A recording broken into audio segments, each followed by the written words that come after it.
कहानी की शुरुआत में हमें दो लड़कियों को दिखाया जाता है जिनका नाम हंटर और बेकी था। ये दोनों लड़कियां 2000 फीट ऊंचे एक टावर पर फंसी हुई थी। इनके फोन्स में नेटवर्क भी नहीं था, इसलिए वो दोनों किसी को कॉल करके मदद भी नहीं मांग सकती थी। इससे भी बुरी बात ये थी कि ये टावर एक रेगिस्तान के बीचों बीच था, इसलिए आसपास किसी का उन्हें देख पाना भी मुश्किल था। और तो और अगर इन दोनों में से कोई नींद लेने की कोशिश करती तो गिद्ध इनके पास आकर इनके मांस को खाने लगते। अब ये लड़कियां इस टावर पर कैसे फंसी और क्या ये इस टावर से बच पाई या मारी गई, चलिए देखते हैं हमारी आज की इस कहानी में। तो कहानी की शुरुआत में बेकी अपने हस्बैंड डैन और अपनी सबसे अच्छी दोस्त हंटर के साथ माउंटेन क्लाइंबिंग कर रही थी। तभी डैन को एक छोटी सी केव दिखती है जिसमें वो अपनी ग्रिप बनाने के लिए उसमें हाथ डाल देता है, लेकिन अचानक ही उस केव में से एक पंछी बाहर निकलता है जिसकी वजह से डैन अपना बैलेंस खो देता है और नीचे गिरने लगता है, लेकिन सेफ्टी वायर से बंधा होने की वजह से वो बच जाता है। यहाँ पर डैन माउंटेन को पकड़ने की कोशिश करता है। हंटर और बेकी उसकी मदद करने के लिए उसके पास आ ही रही थी कि तभी डैन की सेफ्टी वायर टूट जाती है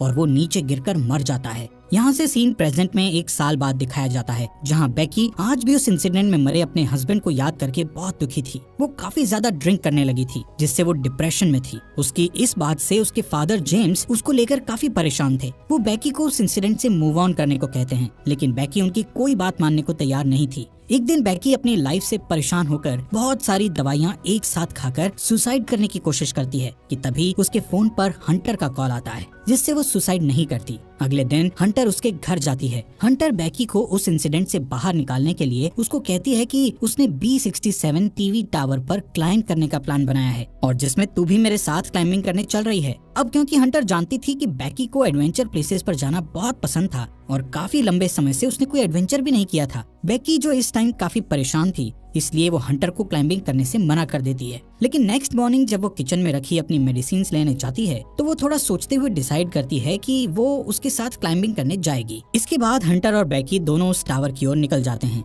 रास्ते में बेकी हंटर के फोन में उसकी कुछ पुरानी फोटोज देखने लगती है। जैसे ही वो स्क्रॉल करते हुए आगे और फोटोज देखती है तो हंटर की एक फोटो में वो नोटिस करती है कि हंटर के कंधे पर एक लड़के का हाथ था। बेकी हंटर से उस लड़के के बारे में पूछती है, लेकिन हंटर उसे कुछ भी बताने से मना कर देती है। तभी यहाँ बेकी के फोन पर उसके फादर का कॉल आता है, लेकिन वो कॉल पिक नहीं करती। काफी देर ड्राइव करने के बाद वो एक होटल में रात गुजारने के लिए रुकते हैं। डिनर करते वक्त बेकी को पता चलता है कि हंटर अब एक यूट्यूब व्लॉगर है और यूट्यूब रेवेन्यू से ही वो अपनी ट्रैवलिंग का खर्च उठाती है। इसी दौरान बेकी की नजर विंडो के बाहर उस टीवी टावर पर पड़ती है जहां पर वो दोनों जा रही थी। हंटर बेकी को बताती है कि ये टावर यूनाइटेड स्टेट का चौथा सबसे ऊंचा टावर है। नेक्स्ट मॉर्निंग बेकी और हंटर अपनी कार में बैठकर अपना सफर जारी रखती हैं। यहाँ पर हंटर ड्राइविंग करते करते ही अपने यूट्यूब चैनल के लिए व्लॉग बनाने लगती है, जिसमें वो अपने व्यूअर्स को बताती है कि वो अपनी बेस्ट फ्रेंड के साथ उस टीवी टावर पर चढ़ने वाली है। इसके बाद फाइनली वो दोनों उस टीवी टावर के पास पहुंच जाती हैं, जहां उन्हें गेट पर एक डेंजर साइन के साथ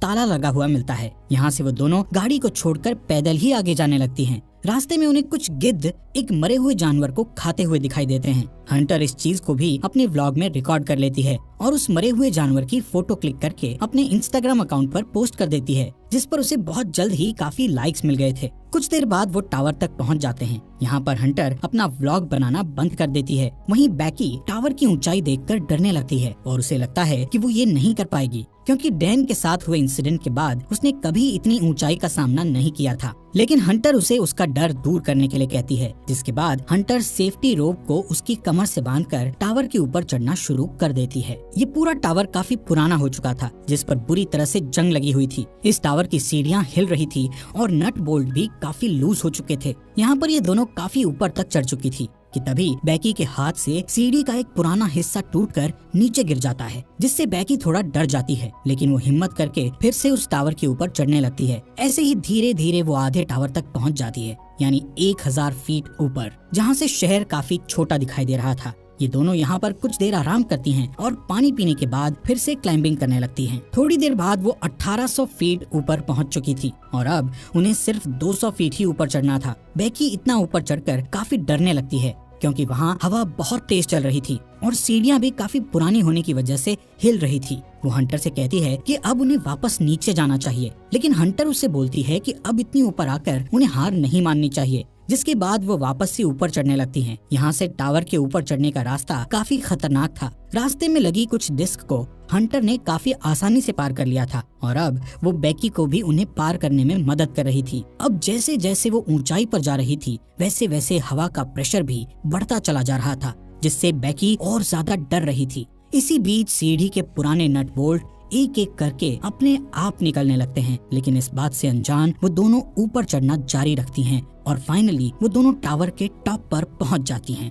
जहां एक और नट बोल्ट खुलकर नीचे गिर चुका था। यहाँ पर हंटर दोबारा से अपना व्लॉग बनाना शुरू करती है और वीडियो में अच्छे शॉट्स लेने के लिए वो ड्रोन कैमरा का इस्तेमाल करती है। थोड़ी देर बाद हंटर अपने व्यूअर्स को और अच्छा कंटेंट देने के लिए बेकी को ड्रोन का रिमोट पकड़ाकर खुद उस टावर के सहारे एक हाथ पर लटक जाती है। शॉट्स लेने के बाद वो वापस से ऊपर आती है और सेम यही चीज बेकी को भी करने के लिए कहती है, लेकिन बेकी उसे ऐसा करने से मना कर रही थी, जिस पर हंटर उसे कहती है कि उसका डर भगाने का ये सबसे बड़ा मौका है। जिसके बाद बेकी हंटर का हाथ पकड़कर वही स्टंट करती है और हंटर उसकी सेल्फी लेने लगती है। इसके बाद बेकी वापस से ऊपर आ जाती है। यहाँ पर बेकी अपने हस्बैंड डैन की अस्थियों को लेकर आई थी और डैन को याद करती हुई वो उसकी अस्थियों को यहाँ विसर्जित कर देती है। इस मोमेंट पर बेकी और हंटर दोनों काफी इमोशनल हो गई थी। इसके बाद वो डिसाइड करते हैं कि अब उन्हें वापस जाना चाहिए, इसलिए वो अपने सेफ्टी वायर को खुद से कनेक्ट करती हैं और बेकी नीचे जाना शुरू कर देती है। लेकिन जैसे ही वो पहला कदम सीढ़ी पर रखती है तो सीढ़ी टूट जाती है और वो सीढ़ी के साथ साथ नीचे गिरने लगती है, लेकिन हंटर किसी तरह उसे पकड़कर वापस ऊपर खींच लेती है। यहाँ पर बेकी मौत के मुंह से बचकर आई थी, जिससे वो जोर जोर से डर के मारे रोने लगती है और अचानक दोनों हंसती हैं। नीचे देखने पर उन्हें पता चलता है कि अब उनके नीचे उतरने के लिए कोई सीढ़ी ही नहीं है। वो दोनों अपने अपने फोन को चेक करती है, लेकिन उनके फोन में कोई नेटवर्क नहीं था और उनका बैग भी नीचे टावर डिस्क पर गिर चुका था, जिसमें उनके खाने पीने का सामान था। यहाँ ऊपर टावर पर उन्हें एक इमरजेंसी बॉक्स दिखता है, जिसे खोलने पर उन्हें एक दूरबीन और एक फ्लेयर गन मिलती है, लेकिन ये दोनों चीजें उनके किसी काम की नहीं थी। ये सब देखकर बेकी हंटर पर भड़क जाती है। हंटर उसे ये कहते हुए शांत करने की कोशिश करती है कि हो सकता है सीढ़ियों के नीचे गिरने की आवाज सुनकर कोई उनकी मदद करने आए और इसलिए अब हम दोनों को बस थोड़ी देर इंतजार करना होगा जब तक कि कोई आ नहीं जाता। तभी हंटर नोटिस करती है कि पिछली बार सीढ़ियों के गिरने की वजह से बेकी के पैर पर चोट लगी थी और अब उस चोट से ब्लड बाहर आ रहा था। यहाँ पर हंटर बेकी की चोट पर अपनी शर्ट बांध देती है।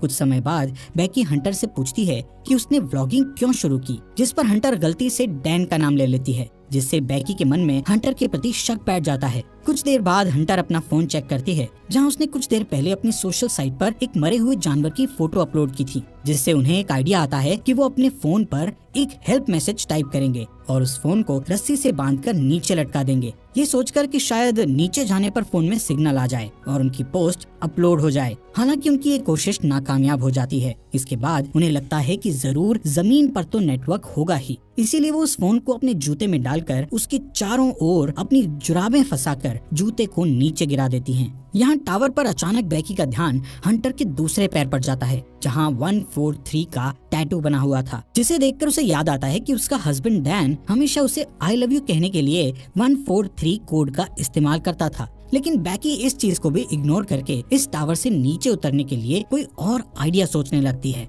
थोड़ी देर बाद उन दोनों को दूरबीन से नीचे जमीन पर टावर के पास से गुजर रहा एक आदमी और उसका डॉग दिखाई देते हैं, जिससे वो उस आदमी से मदद के लिए चिल्लाने लगती है, लेकिन इतनी ऊंचाई होने के कारण उनकी आवाज नीचे नहीं जाती। यहाँ नीचे हम देखते हैं कि हंटर ने जो फोन जूते में डालकर नीचे फेंका था वो पूरी तरह से टूट चुका था और अब उनका ये प्लान भी फेल हो चुका था। वो आदमी वहाँ से जाने लगता है। ये देखकर बेकी हेल्प के लिए चिल्लाते हुए अपने दोनों जूते उस आदमी पर नीचे फेंक देती है, ताकि उस आदमी का ध्यान ऊपर की ओर उन पर आ जाए। लेकिन वो आदमी ये नोटिस नहीं करता, क्योंकि वो किसी से कॉल पर बात कर रहा था। इसके बाद बेकी वो फ्लेयर गन चलाने लगती है, लेकिन हंटर उसे ये कहते हुए फ्लेयर गन चलाने से मना कर देती है कि अभी दिन का समय है, इसलिए किसी को भी फ्लेयर गन का पता नहीं चलेगा। इसी दौरान वो दो और आदमियों को वहाँ थोड़ी दूर नोटिस करती हैं, जो यहाँ पार्टी करने के लिए आए थे। उन्हें देखकर वो दोनों डिसाइड करती हैं कि थोड़ा अंधेरा होने पर वो इस फ्लेयर गन का इस्तेमाल करेंगी, ताकि वो लोग उन्हें नोटिस कर सकें। कुछ देर बाद रात हो जाती है और बेकी फ्लेयर गन का इस्तेमाल करती है, जिससे वो दो आदमी उन्हें देख लेते हैं। यहाँ पर बेकी और हंटर अपने हाथ हिलाते हुए और जोर जोर से चिल्लाकर उनसे मदद मांगने की कोशिश करती है। इसके बाद वो दोनों दूरबीन से देखते हुए नोटिस करती है कि वो दोनों आदमी हंटर की कार के पास जा रहे थे, जिसे देखकर दोनों खुश हो जाती है। लेकिन उनकी मदद करने के बजाय वो आदमी उनकी कार को चुराकर वहाँ से भाग जाते हैं। ये देखकर वो दोनों काफी दुखी हो गई थी और अब उन्हें जल्दी से कोई नया आइडिया भी समझ नहीं आ रहा था कि अब वो क्या करे। यहाँ पर बेकी हंटर से उसके पैर के टैटू के बारे में पूछ ही लेती है, जहाँ हंटर ये रिवील करती है कि उसका डैन के साथ 6 महीने तक अफेयर रहा था। इसके लिए वो उससे माफी मांगती है कि उसने उसके हस्बैंड के साथ हुकअप करके काफी बड़ी गलती करी। हंटर बताती है कि डैन उसे अच्छा लगता था और वो उससे प्यार भी करती थी, लेकिन डैन बेकी से ज्यादा प्यार करता था, इसलिए उसने जल्दी ही डैन से ब्रेकअप कर लिया था। बेकी ये सुनकर और भी ज्यादा डिसअपॉइंट हो जाती है कि उसकी बेस्ट फ्रेंड और उसका हस्बैंड दोनों ही उससे चीट कर रहे थे। अगली सुबह बेकी फोन चेक करती है, जहां उसे पता चलता है कि इस टावर पर चढ़े उन्हें 24 घंटे बीत चुके हैं। अब क्योंकि उन्हें काफी भूख और प्यास भी लग रही थी, इसलिए हंटर डिसाइड करती है कि वो नीचे डिस्क पे जाके अपने बैग को लेकर आएगी, जिसके लिए वो सेफ्टी रोप को टावर से बांधकर नीचे उतरने लगती है। लेकिन डिस्क से थोड़ी दूर पर वो रस्सी छोटी पड़ जाती है, जिससे हंटर उस बैग तक नहीं पहुंच पाती। अब उसके पास कोई और चारा नहीं था, इसलिए हंटर अपने साथ बड़ी रस्सी खोलकर उस पर लटककर जंप लेते हुए डिस्क पर कूद जाती है। वो बैग को उठाकर उसमें से पानी की बोतल निकालकर पीने लगती है। इसके बाद वो अपनी सेल्फी स्टिक की मदद से बैग को रस्सी से लटका देती है और खुद भी कूदकर उस रस्सी को पकड़ लेती है। तभी बेकी उसे ऊपर खींचना शुरू करती है। यहाँ पर हंटर भी ऊपर चढ़ने लगती है और वो बस ऊपर पहुँचने ही वाली थी कि तभी उसके हाथ से रस्सी फिसल जाती है, जिससे वो तेजी से नीचे गिरने लगती है। ये देखकर बेकी की धड़कन एकदम से तेज हो गई थी, क्योंकि अपने हस्बैंड को खोने के बाद अब वो अपनी बेस्ट फ्रेंड को नहीं खोना चाहती थी। लेकिन जैसे ही बेकी डरी हुई नीचे देखती है तो हंटर उसे रस्सी पर लटकी हुई दिखती है। हालांकि हंटर के हाथों में काफी चोट लग गई थी, इसलिए बेकी अपनी पूरी ताकत लगाकर हंटर को टावर के ऊपर खींच लेती है। थोड़ी देर बाद बेकी एक हेल्प नोट लिखकर ड्रोन में फंसा देती है और ड्रोन के सहारे पास के होटल तक पहुंचने की कोशिश करती है, लेकिन ड्रोन में बैटरी कम होने की वजह से वो ज्यादा दूर नहीं जा सकता था, इसलिए वो उसे वापस अपनी ओर ले आती है। यहाँ अब फिर से वो दोनों टावर पर हेल्पलेस थी। रात में बेकी को एक भयानक सपना आता है,